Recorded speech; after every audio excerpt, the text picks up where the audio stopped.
Okay, everybody, since we're not sure how long we'll be doing this online, I'm also starting into the lab objectives for quiz 4, okay? What we're going to have, I'm going to start with are these body movements. You need to be able to identify certain body movements, okay?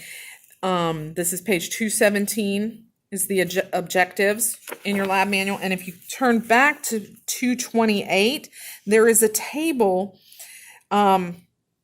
showing you the different body movements and a description of them, which I'm going to try and do here. So this is the one place I think you're actually going to see my face, okay? So here we go. Flexion, okay? The biggest thing with flexion is, look, when you do this, you're flexing, correct? So this is flexion. This is extension, okay? So flexion, extension, okay? So flexion is a decrease in the angle between bones. So here, between your humerus and your radius and ulna, you are decreasing the angle. Then with extension, you increase the angle. So we're increasing it here, okay? Then the third one they want you to know is hyperextension, okay? So like here for your hand at your wrist, okay? This is flexion. This is extension. And when you do this, this is hyperextension. Hyperextension is an increase in the angle beyond the normal position. So like with my head, this is flexion, here with my head and neck. This is extension. This right here is hyperextension because I've moved it beyond the normal spot for that joint, okay?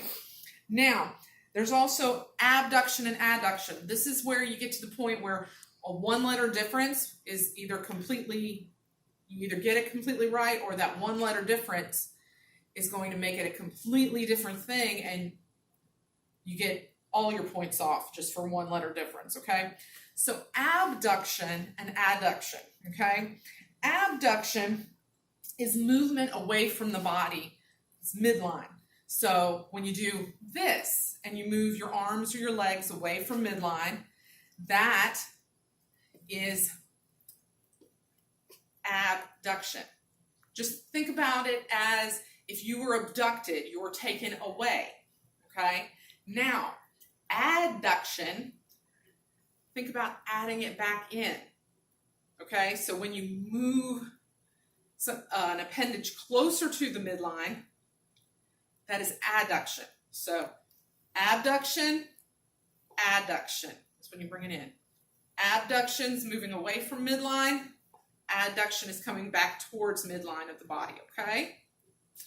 Then we have circumduction and rotation. So with my foot right here, when I do this, this is rotation, okay? When I do this with my neck, this is rotation.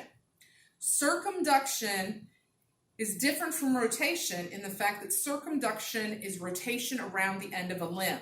So everybody remembers PE class when they were in school. Your teachers make you do this. This is circumduction, okay?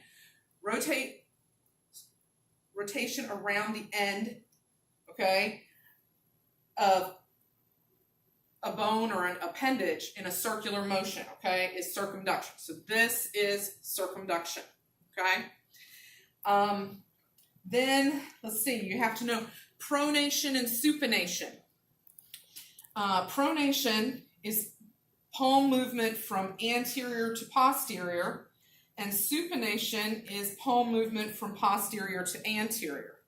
So you got to think, if you are in anatomical position, okay, so pronation is moving your hands, palms this way, okay? A lot of times, I think the PowerPoints that I have up online show like a professional basketball player because he's got his hand pronated when he's dribbling the basketball, okay?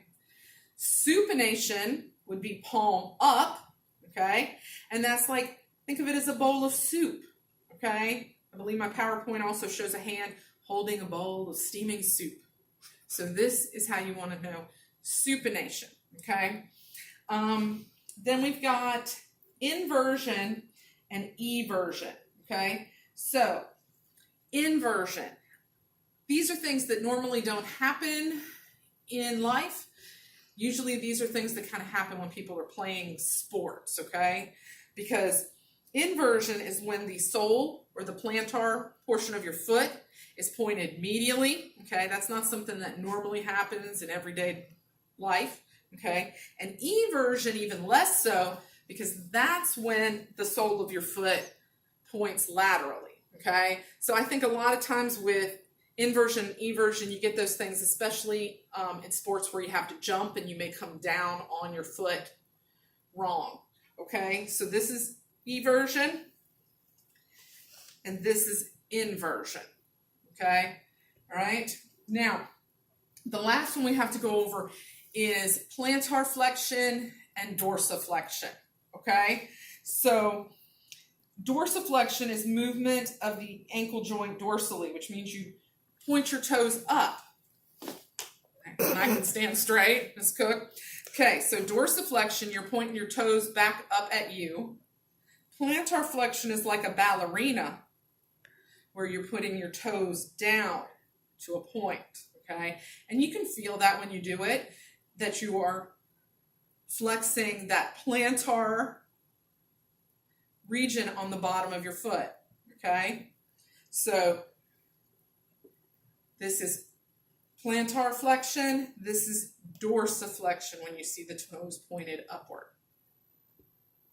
Okay, so I'm not sure how it will happen if we're still doing quizzes online.